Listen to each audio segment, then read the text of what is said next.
ઉદ્દેશ્ય એ છે કે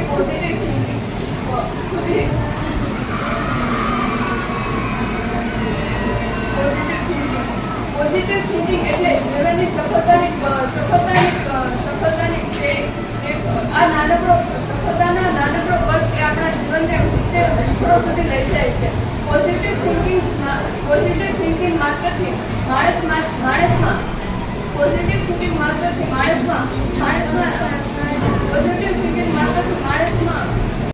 જોયા જ નથી.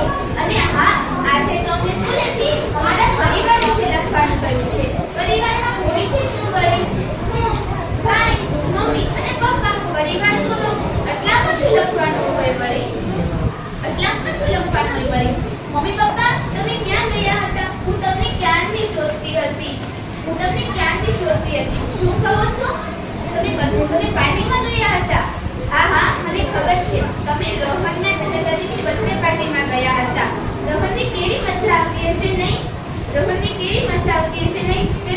તેના મમ્મી પપ્પા પણ કેવા સારા કહેવાય. મેં સાંભળ્યું છે કે મારે પણ દાદા દાદી છે, પણ મેં કદી વખત તેમને જોયા જ નથી. તે ક્યાં છે, તે કેવા છે, તે શું કરે છે, તે ક્યારે આવશે? અને હું જ્યારે પણ તમને પૂછું ને પપ્પા, ત્યારે તમે મારા પર ગુસ્સો જ કરો છો. પણ આજે તો તમારે મને કહેવું જ પડશે, કારણ કે આજે મને સ્કૂલેથી મારા પરિવાર વિશે લખવાનું કહ્યું છે. તો ચાલો મને મારા સંપૂર્ણ પરિવાર વિશે લખાવો.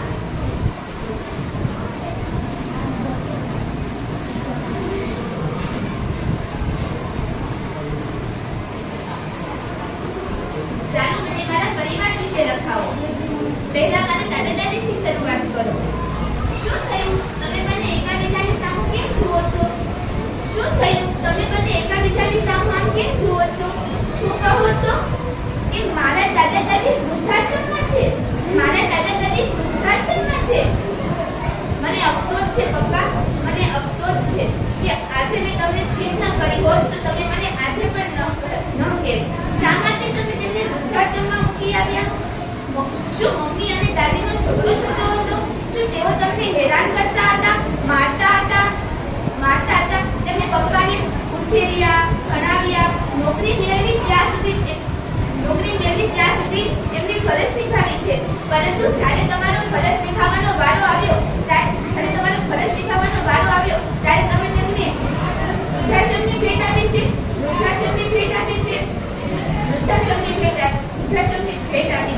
અફસોસ છે પપ્પા, અફસોસ છે મમ્મી મને, કે કાલે સવારે હું તમારા પર બોજ બનીશ તો તમે મને પણ અનાથ આશ્રમમાં મૂકી આવશો.